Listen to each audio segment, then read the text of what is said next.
안녕하세요. 크리스천 영상학교는 연하신 목사입니다. 오늘은 12월 2주 영상학교 훈련 내용에 대해서 말씀드리겠습니다. 먼저 고난은 기도에 유익하다. 성경에 나오는 수많은 위인들은 고난을 통과하여 믿음의 사람이 되었습니다. 다윗은 신앙심이 깊고 하나님을 사모하는 사람으로 이 세상에서 따를 자가 없었지만 그는 고난이 많은 사람이었죠. 환경적인 측면에서 보면 다윗의 고난은 그를 시기한 사울왕의 질투가 시발점이었지만 실제는 사울왕 안에 들어온 여호와께서 부리시는 악신이 역사한 것이었습니다. 욥의 경우도 동방의 의인이라고 칭함을 받았지만 하나님은 욥을 밀가부르듯이 하려는 사탄에게 그를 시험케 하시고 그의 부족함을 채우시고 더 크게 축복하십니다. 고난에는 분명한 목적이 있죠. 너희 믿음의 시련이 불로 연단하여도 없어질 금보다 더 귀하여 예수 그리스도에 나타나실 때 칭찬과 영광과 존귀를 얻게 함이라. 베드로전서 1장 7절이죠. 형제들아 너희가 여러 가지 시험을 만나거든 온전히 기쁘게 여기라. 이는 너희 믿음의 시련이 인내를 만들어내는 줄 너희가 알미라. 인내를 온전히 이루라. 이는 너희로 온전하고 구비하여 조금도 부족함이 없게 하려 함이라. 야고보서 1장 2절에 4절 말씀입니다. 고난당한 것이 내게 유익이라. 이로 인하여 내가 주의 율례를 배우게 되었나이다. 시편 110편 71절 말씀이죠. 우리로 회개케 하사 주님의 말씀 안에 거하게 하시고 우리의 믿음을 견고케 하시는 목적을 이루기 위해 하나님께서 받으시는 수준으로 기도하는 데 필요해서 주시는 것임을 믿고 종일 하나님을 부르세요. 무릇 경건한 자는 기회를 타서 주님께 나오는 자들입니다. 고난이 있을 때 습관을 들여야지 고난이 없을 때는 기도의 습관을 들이기가 어렵습니다. 고난을 기도의 습관으로 바꾸는 것이 우리가 할 수 있는 최고의 선택입니다.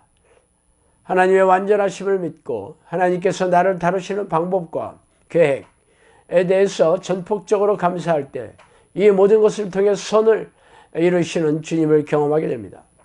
두 번째, 기도 훈련을 잘하고 있다는 평가 기준. 이들 살펴봅시다. 기도한 지 한두 달밖에 안 되었다면 아직 기도의 열매를 볼 수 있는 상태가 아니므로 기도를 잘하고 있는지 아닌지를 잘 알 수 없습니다. 그러나 1년 이상 훈련한 분들의 경우는 삶에서 하나님의 사인이 분명치 않을 때 열매를 맺는 과정에 있는 것인지 아니면 떠내려가는 것인지를 알 수가 없죠. 그래서 저는 세 가지 기준으로 기도의 삶을 평가하고 있습니다. 먼저 감사입니다. 일부러 감사하려는 의지를 사용하지 않고 하나님을 부르면서 얼마나 감사 기도를 하게 되는지를 봅니다. 막연하게 모든 것을 감사드립니다가 아니고 구체적으로 하나하나 감사하고 싶은 내용이 자세하게 떠오르는지를 보면 기도를 잘하고 있는지 아닌지 평가해 볼 수 있습니다. 하나님은 절대 선입니다. 그분께서 나에게 허락한 것은 다 선하십니다. 내가 감사가 없다면 하나님의 선하심에 대하여 정면 도전을 하는 것과 다르지 않습니다. 이 기도는 문제 해결을 위한 기도가 아니라 천국에 들어가는 자격을 얻기 위한 기도입니다. 하나님을 부를 수 있다는 것 자체만으로 감사가 넘쳐야 하겠죠. 두 번째, 평안입니다. 기도할 때뿐 아니라 문제가 생겼을 때 내 마음을 돌아보아서 평안한지 아닌지를 보면 평소에 기도를 잘하고 있는지 아닌지 볼 수 있습니다. 환경과 상관없이 하나님께서 내 마음과 생각을 평강으로 지켜주고 있어야 합니다. 문제가 생기지 않았을 때는 알 수 없고 문제가 생겼을 때 마음이 지켜주고 있는지를 알 수 있습니다. 이 문제만 해결되면 기도를 잘할 수 있다고 믿는 것은 기도의 초점이 하나님이 아니라 문제 자체에 있는 것이므로 전식으로 하나님을 부르는 것이 아니죠. 세 번째, 집중도입니다. 기도할 때마다 집중하고 기도의 내용에 대해 집중하고 있는지 체크해야 합니다. 기도 시작부터 기도 끝날 때까지 집중해야 하고 온종일 기도하려고 했어야 합니다. 이 세 가지 기준대로 살펴보고 수준이 떨어졌다 싶으면 회개하고 회복하려고 노력해야 합니다. 그렇지 않으면 마음의 가난함을 유지할 수가 없어요. 시간만 지나간다고 되는 게 아니죠. 코칭을 받는 자리에서 수긍하는 태도로 보이지만 집에 돌아가서 행동을 바꾸지 않는다면 아무 일도 일어나지 않습니다. 자, 세 번째, 생각을 끊는 훈련을 해야 합니다. 우리는 지금 재수생이나 다름이 없어요. 새롭게 마음을 다잡고 기도해야 합니다. 귀신의 공격 무기는 생각입니다. 생각이 그들이 사용하는 총알 내지는 화살이죠. 공격을 막아내려면 들어오는 생각을 끊는 훈련을 해야 합니다. 생각을 끊는 것이란 옳고 그름을 내가 판단하지 않는 것입니다. 생각을 멈추고 보혈을 의지한다든지 하나님을 부르는 기도를 해야 합니다. 이 훈련을 하다 보면 마치 내가 바보가 되는 것 같은 느낌이 들지만 미혹의 영이 주는 생각을 내버려두면 꼬리에 꼬리를 물고 이어집니다. 마치 총을 맞으면서 기도하는 것과 같죠. 생각을 끊지 않으면 낙심과 의심 때문에 기도를 끊게 됩니다.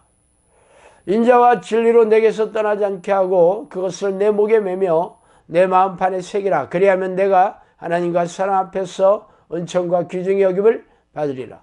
너는 마음을 다하여 여호와를 의지하고 내 명체로 의지하지 말라. 너는 범사의 그를 인정하라. 그리하면 내 길을 지도하시리라. 잠언 3장 3절에서 6절 말씀입니다. 어떻게 하면 사랑과 진리가 떠나지 않게 할 수 있을까요? 자기의 명체로 의지하지 않는 것입니다. 자기의 명체로 의지하기 시작할 때 미혹에 빠지게 되죠.